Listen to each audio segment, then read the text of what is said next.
Comme vous le savez, il y a quelques mois, un séisme a frappé le Japon, qui a laissé de considérables séquelles sur ses habitants.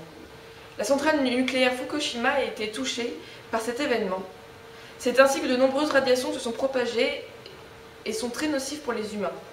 Malgré de nombreuses interventions, la propagation de ces radiations ne parvient pas à s'interrompre et se développe par exemple dans tout le sud du pays.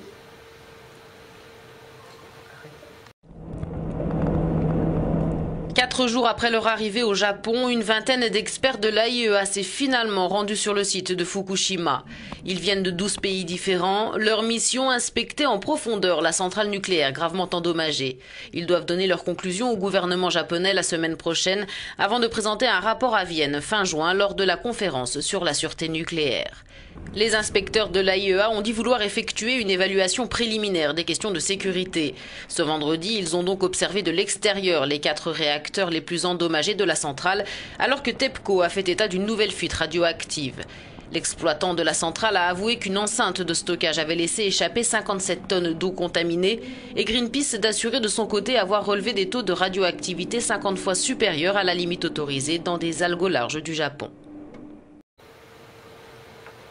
Dominique Strauss-Kahn, patron du FMI, a été accusé de tentative de viol alors qu'il s'apprêtait à revenir en France le 15 mai 2011, après un voyage d'affaires à New York. Ce dernier peut encourir jusqu'à 20 ans de prison. L'ADN de DSK a été retrouvé sur les vêtements de la femme de chambre du Sofitel de Manhattan où il résidait, et celle-ci l'accuse d'agression sexuelle. Malgré tout, la police et le tribunal new-yorkais ne confirment pas et le patron du FMI plaide non coupable. La prochaine audience est prévue le 6 juin à New York et déterminera s'il y a un procès ou non. Pour l'instant, de nombreuses hypothèses se sont faites à son sujet. Est-il coupable ou non coupable? Nous n'en savons rien, mais nous espérons juste que justice sera faite.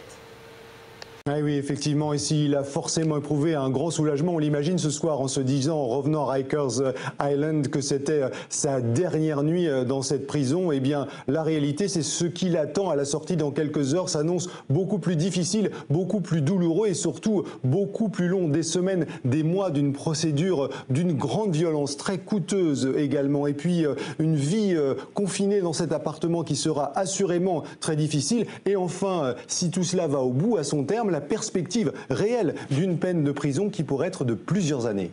Une caution, Thierry, de 1 million de dollars, un dépôt de garantie de 5 millions. Pourquoi de telles sommes ?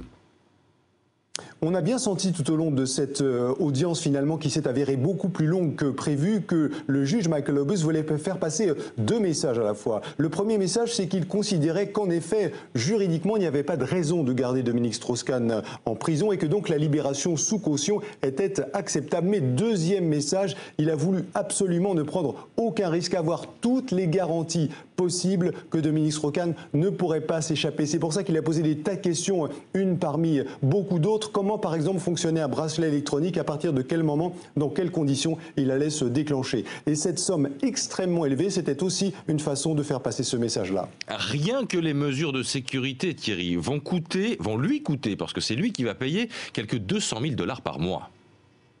Et oui, et tout est à sa charge. Vous pouvez y ajouter probablement un appartement qui coûtera, on va dire, connaissant les prix à New York, quelques 10 000 dollars de loyer mensuel. Les frais des avocats, 2 ténors du barreau, comme les 2 avocats qu'il a engagés, allez, 10, 15, 20 000 dollars par mois, sans compter tous les frais qu'engagent ces avocats. Par exemple, pour engager des détectives privés, pour mener une enquête sur la victime, on peut raisonnablement estimer, sans trop exagérer, qu'il va dépenser 300 000 dollars par mois pendant les mois que pourrait durer cette procédure. Alors on sait que c'est un ménage aisé, on l'a beaucoup dit, notamment en raison de la fortune dont a hérité Anne Sinclair, mais c'est une fortune qui pourrait commencer à disparaître très très vite. C'est en quelque sorte prison à domicile et ça va être un enfer.